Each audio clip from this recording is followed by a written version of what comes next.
कुछ लोग जन्नत के दरवाजे तक चले भी गए, बाई चांस अगर कुछ लोग जन्नत के दरवाजे तक चले भी गए तो एक दूसरे से मिल के कहेंगे, जब सरकार हसन और सरकार हुसैन अलैहिस्सलाम के नाम जन्नत के दरवाजे पर लिखे हुए देखेंगे तो एक दूसरे से कहेगा, हम अम्मिया यहाँ से चलो, ये जन्नत नहीं है, ये तो शियों का इमाम बाड़ा है,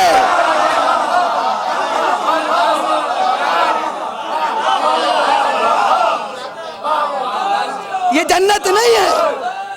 जिंदाबाद जिंदाबाद जिंदाबाद मुर्दाबाद मुर्दाबाद मुर्दाबाद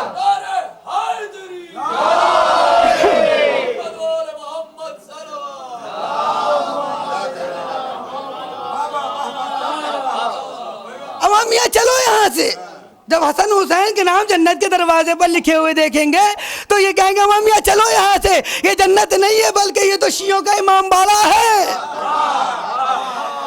भाई देखिए, और इसी क्या इरशाद फरमाया सरकार रिसालत हमने कि हसन और हुसैन जवानाने जन्नत के सरदार हैं। यहीं पर हमारे नवे इमाम अलैहिस्सलातु वस्सलाम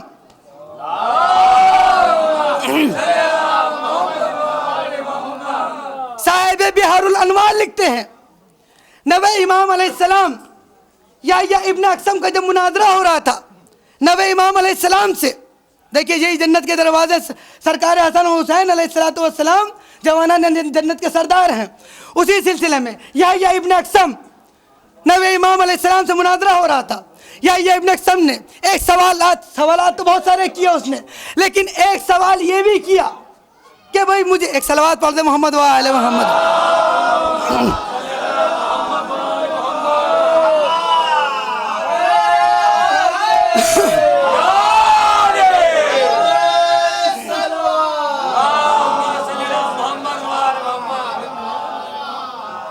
उसने एक सवाल ये भी किया यहया ने कि भाई ये बताइए कि मैंने सुना है कि रसूल ने फरमाया, नबी इमाम अलैहिस्सलाम से कह रहा है, नबी इमाम अलैहिस्सलाम की उम्र 9 साल की, और या इब्न अक्सम मुनाजरा हो रहा है या इब्न अक्सम का, नबी इमाम अलैहिस्सलातु वस्सलाम है और या इब्न अक्सम है जो उस जमाने का बहुत बड़ा आलिम लेकिन इमाम से बढ़कर नहीं है। क्या कहता है कि मैंने सुना है कि रसूल ने फरमाया, या इब्न अक्सम नबी इमाम अलैहिस्सलाम से कह रहा है कि मैंने सुना है कि रसूल इस्लाम ने फरमाया है कि हसन और हुसैन जवानाने जन्नत के सरदार हैं, हसन और हुसैन जवानाने जन्नत के सरदार हैं।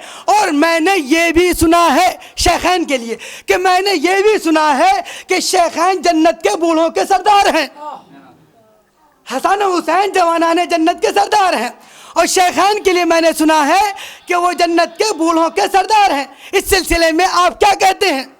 नबी इमाम अलैहिस्सलाम से या इब्न अक्सम पूछ रहा है। साहिब बिहारुल अनवार लिखते हैं कि मैंने सुना है कि शेखैन जन्नत के बूढ़ों के सरदार हैं। तो इमाम अलैहिस्सलाम ने इरशाद फरमाया, ए यहया पहले तो ये बता, देख उस ज़माने में बनी उमैया के ज़माने में बनी उमैया के रसूल इस्लाम ने यह इरशाद फरमाया कि हसन हुसैन जवानाने जन्नत के सरदार हैं, तो बनी उमैया ने उसके मुकाबले पे यह हदीसें गढ़ना शुरू कर दी, हदीसें गढ़ना शुरू कर दी शेखैन के लिए कि शेखैन जन्नत के बूढ़ों के सरदार हैं। तो नबी इमाम अलैहिस्सलाम ने इरशाद फरमाया, ए यहया पहले तो ये समझ ले कि जन्नत में जब कोई बूढ़ा होगा ही नहीं तो सरदार कहाँ से आ गए?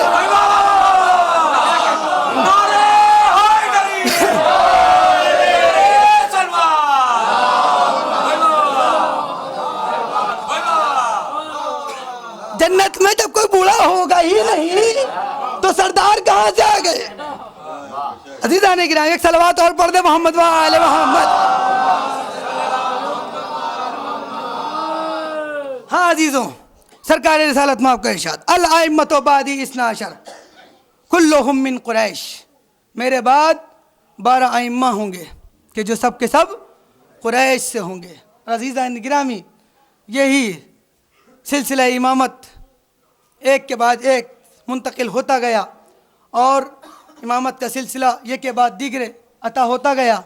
और अजीज़ों, ये हमारे यहाँ का ये इमाम चाहे छोटा हो, यानी कि अहले बैत के घराने का हम जिन इमामों को मानते हैं, हमारे जिन इमामों को हम मानते हैं, उनके घर का चाहे छोटा हो या बड़ा हो, कोई ये नहीं है कि किसी कोई ज़्यादा है या कम है। इसीलिए रसूल इस्लाम ने इरशाद फरमाया हमारा अव्वल भी मोहम्मद है, औसत भी मोहम्मद, आखिर भी मोहम्मद और हम कुल के कुल मोहम्मद हैं। और अजीज़ों, इसी सिलसिला मोहम्मद की नबी कली जिनके लिए मैं इरशाद फरमाया, जिनके लिए मैं कह रहा था, सिलसिला इमामत की नबी कली इमाम मोहम्मद तकी अलैहिस्सलातु वस्सलाम,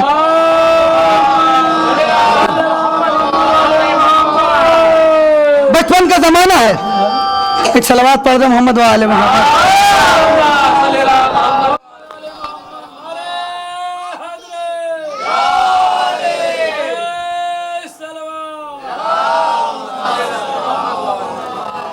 बचपन का ज़माना है, सरकार नबी इमाम अलैहिस्सलातु वस्सलाम बच्चों के साथ खेल रहे हैं और उसी खेल के दरमियान में मामून रशीद की सवारी करीब आई। मामून रशीद की सवारी आई, मामून रशीद सारे बच्चे डर कर भाग गए, लेकिन नबी इमाम अपनी ही जगह पर खड़े रहे। नबी इमाम अलैहिस्सलाम ने आकर पूछा, ए शहजादे ये बताओ, सारे बच्चे डर कर भाग गए लेकिन तुम अपनी जगह से क्यों नहीं भागे? कहा कि मैंने तुम्हारा कुछ बिगाड़ा नहीं था, मैंने तुम्हारा कुछ बिगाड़ा नहीं था और मेरे यहाँ खड़े रहने से तुम्हारा रास्ता तंग नहीं हो रहा था तो मैं यहाँ से चला जाता। मुझे मालूम है कि तुम बेखता किसी को सताते नहीं हो। मामून रशीद की सवारी आगे बढ़ गई, लेकिन जब आगे बढ़ा उसके हाथ में एक बाज था, उसने अपने बाज को छोड़ा और बाज गया मछली का शिकार करके लाया। मामून रशीद ने उस मछली को अपनी मुट्ठी में दबाया, कहा कि अब अहले बैत के घराने का मैं इम्तिहान लेता हूँ। अभी वो शक में पड़ा हुआ है कि ये उसी घर के हैं या नहीं। मुट्ठी में मछली को दबाए हुए मामून रशीद नबी इमाम अलैहिस्सलाम के करीब आया और आने के बाद पूछा, ए शहजादे ये बताओ कि मेरे हाथ में क्या है? तो इमाम अलैहिस्सलाम ने फरमाया, 9 साल की उम्र है नबी इमाम अलैहिस्सलाम की। इमाम अलैहिस्सलाम ने फरमाया कि बादशाहाने वक्त अपनी बादशाहाने वक्त समंदर में, अल्लाह के बनाए हुए समंदर में जो मछलियां हैं उनको अपने बाजों के ज़रिए से शिकार करते हैं और उनको अपनी मुट्ठी में दबाकर ख़ानदाने अहले बैत का इम्तिहान लेते हैं। एक सलावत पढ़ दे मोहम्मद व आले मोहम्मद। ख़ानदाने अहले बैत का इम्तिहान लेते हैं। मामून रशीद ने पूछा कि भाई तुम कौन हो, ये शहजादे तुम कौन हो? कहा कि तुमने नहीं पहचाना, मैं मोहम्मद इब्ने अली हूँ, मोहम्मद इब्ने अली हूँ। नबी इमाम अलैहिस्सलाम को लेकर दरबार में आ गया। देखिए किस घराने का छोटा बच्चा भी हो तो कितनी फजीलतों का मालिक होता है, कितनी फजीलतों का मालिक होता है। और दुश्मन के दरबार में अहले बैत के फजाइल किस तरीके से बयान हो रहे हैं, ज़रा मुलाहिज़ा फरमाइए कि मामून रशीद नबी इमाम को लेकर आया दरबार में, नबी इमाम अलैहिस्सलाम को लेकर दरबार में आया और आने के बाद ऐलान कर दिया कि जिसको जो सवाल करना हो वो सवाल कर सकता है, जो सवाल पूछना चाहे इनसे सवाल पूछ सकता है।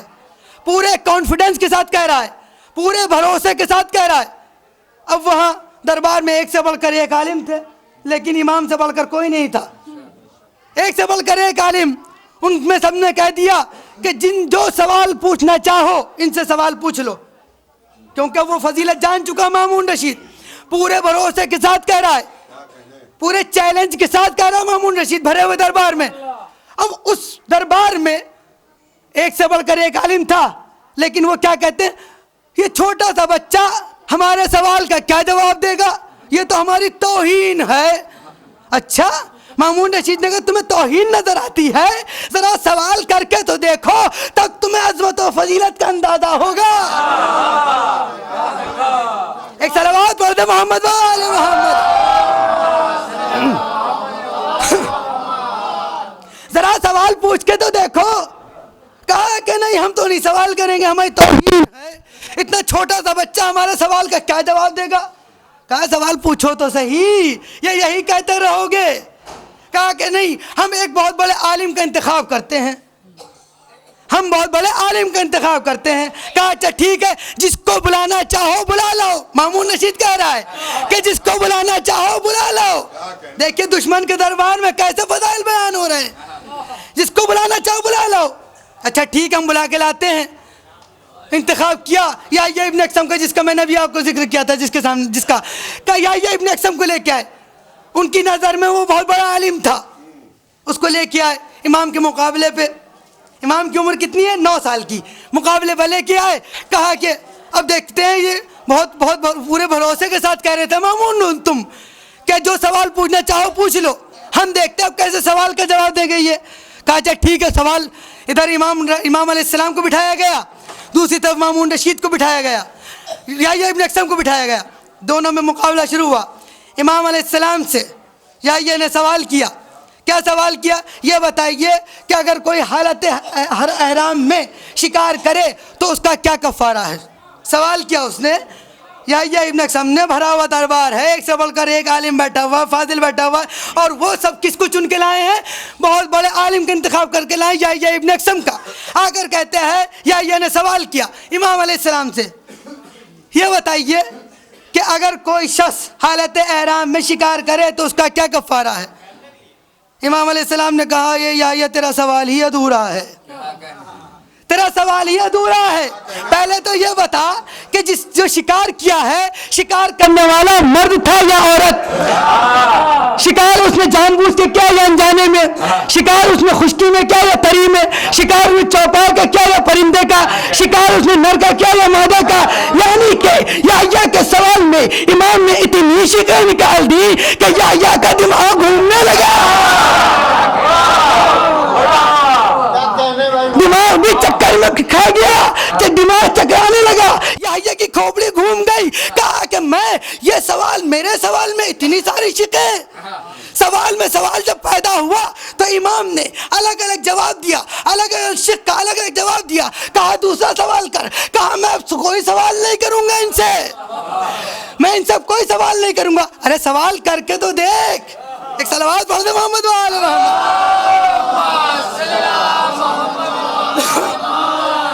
मामून रशीद ने कहा कि मैं तो तुमसे पहले ही कह रहा था कि जो सवाल पूछना चाहो पूछ सकते हो। कहा कि मैं कोई सवाल नहीं पूछूंगा, मेरा दिमाग अब काम नहीं कर रहा है, मैं इनसे कोई सवाल नहीं करूंगा। मामून रशीद ने कहा, इसके बस की बात नहीं, अब कोई सवाल करना, आप ही इससे कुछ पूछिए। याह्या ने कहा, हाँ ये जो सवाल मुझसे पूछना चाहे पूछ ले, अगर मुझे मालूम होगा तो जवाब दे दूंगा, वरना इन्हीं से इस्तेफादा कर लूंगा। एक सलावत पढ़ दे मोहम्मद वाले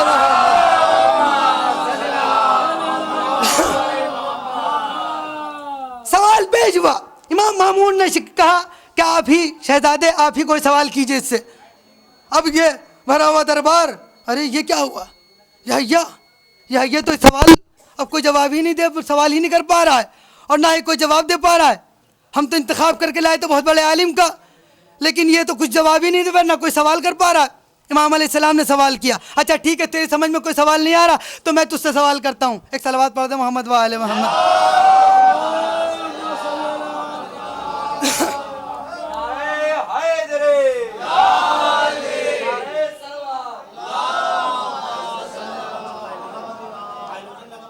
अभी तो देखिए कि थोड़ी सी खोपड़ी घूमी है, अभी और कितनी खोपड़ी घूमती है याह्या की। कहा है इमाम ने सवाल किया, ए याह्या ये बता, गौर से सुनिएगा, ए याह्या ये बता, एक औरत देखिए कैसे चक्कर और खाता है याह्या।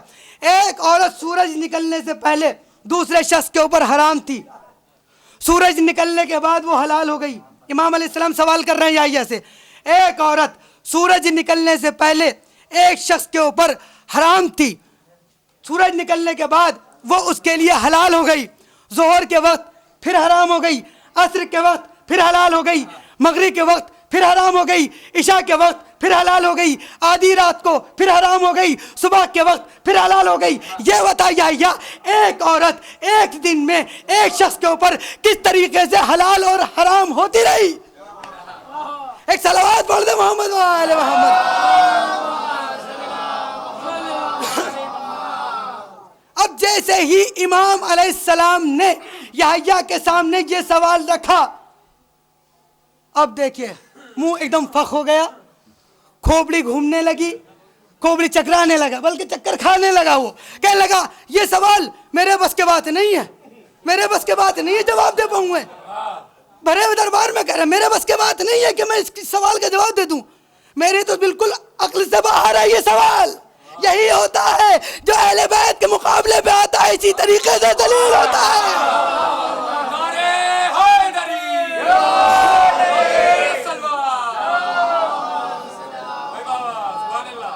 मामून रशीद ने कहा ए याह्या तू जवाब नहीं दे पा रहा है। इमाम अलैहिस्सलाम ने कहा ए शहजादे, मामून रशीद ने कहा शहजादे आप ही इसका जवाब भी इरशाद फरमा दीजिए, यहाँ पर जितने लोग हैं सब मुस्तफीद हो जाएंगे। कहा अच्छा सुन ए याह्या, इमाम ने कहा याह्या तू जवाब नहीं दे पा रहा तो सुन, एक औरत सूरज निकलने से पहले दूसरे की कनीज थी, वो दूसरे शख्स के ऊपर हराम थी। सूरज निकलने के बाद उस शख्स ने उसको खरीद लिया, वो उसके लिए हलाल हो गई। जोहर के वक्त उसने उसको आज़ाद कर दिया, वो उसके लिए हराम हो गई। असर के वक्त उसने उससे निकाह कर लिया, वो उसके लिए हलाल हो गई। मगरिब के वक्त उसने उससे जिहार किया, वो उसके लिए हराम हो गई। जिहार किसे कहते हैं? जिहार कहते हैं अपनी ज़ौजा की पीठ को अपनी माँ की तरह समझना, ये जिहार होता है। उसने उससे जिहार किया, वो उसके लिए हराम हो गई। और इशा के वक्त जिहार का कफारा दे दिया, वो उसके लिए हलाल हो गई। आधी रात को उसने उसको तलाक रजई दे दी, वो उसके लिए हराम हो गई। सुबह के वक्त तलाक से रुजू कर लिया, वो उसके लिए हलाल हो गई। एक सलावत पढ़ दे मोहम्मद वाले मोहम्मद। इमाम अलैहिस्सलाम ने कहा ए याह्या देख, एक औरत एक शख्स के ऊपर एक दिन में इस तरीके से हलाल और हराम होती रही। अब भरे हुए दरबार में याह्या इब्न अक्सम दलील हो गया। और अजीज़ों, याह्या मामून रशीद इतना ज़्यादा इमाम से मानूस हुआ कि उसने अपनी बेटी उम्मुल फजल की शादी नबी इमाम अलैहिस्सलातु वस्सलाम से कर दी। और अजीज़ों, ये नबी इमाम अलैहिस्सलातु वस्सलाम थे। और इसी सिलसिला इमामत की आखिरी कड़ी इमाम मोहम्मद महदी आखिरुज़्ज़मा अलैहिस्सलातु वस्सलाम। क्या इरशाद फरमा रहे हैं रसूल इस्लाम? अल-अइम्मतु, सिलसिला इमामत क्या है? अल-अइम्मतु बादी इस्ना अशर, मेरे बाद 12 अइम्मा होंगे कि जो सबके सब कुरैश से होंगे।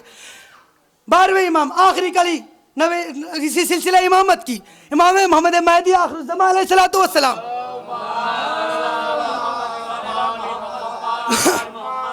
इतराज होता है, क्या इतराज होता है? कि भाई हमारी समझ में ये नहीं आता।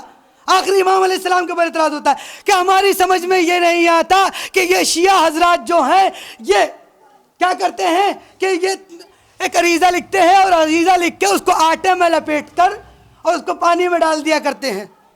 ये समझ में नहीं आता कि ये इमाम तक कैसे पहुंच जाता है, उसे तो मछलियाँ खा जाती हैं।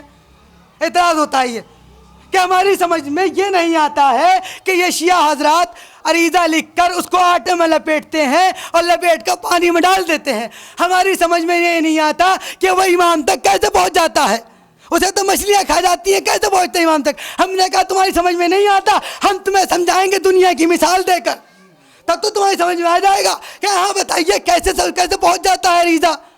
हमने कहा ये बताओ कि तुमने फैक्स मशीन देखी है? एक सलावत पढ़ दे मोहम्मद वाले मोहम्मद।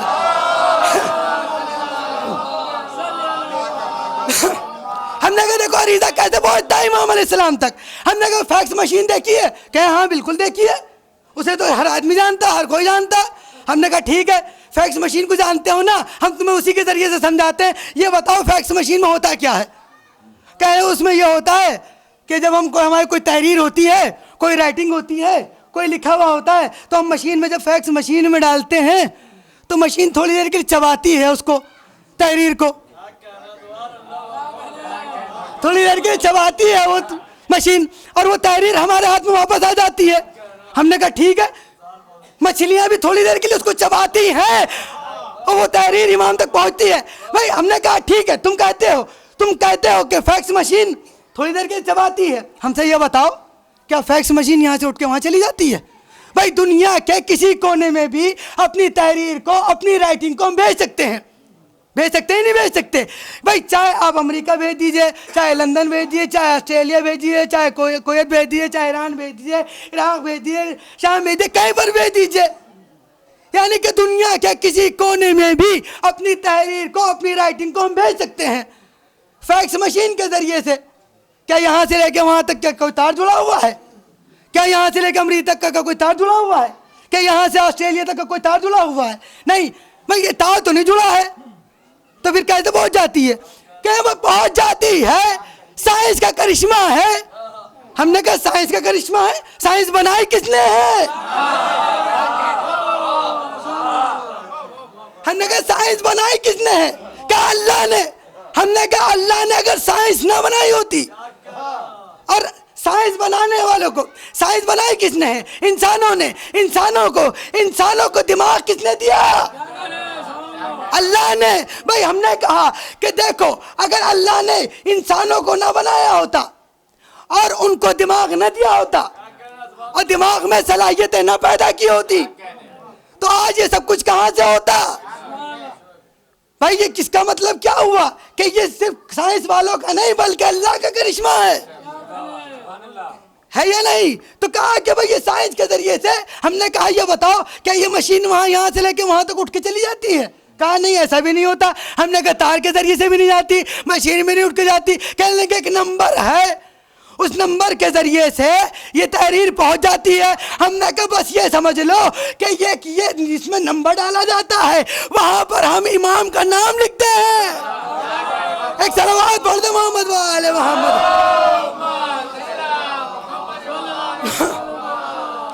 हमने कहा ये बताओ कि अल्लाह आम इंसानों की बनाई हुई मशीन में इतनी ताकत है कि यहाँ की तहरीर वहाँ पहुँच जाती है, क्या उसके ऊपर तुम्हें यकीन है? लेकिन अल्लाह की बनाई हुई मछलियाँ क्या हमारी तहरीर को इमाम तक नहीं पहुँचा सकती?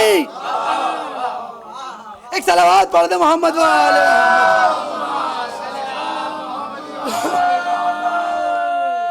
और अज़ीज़ान-ए-किराम,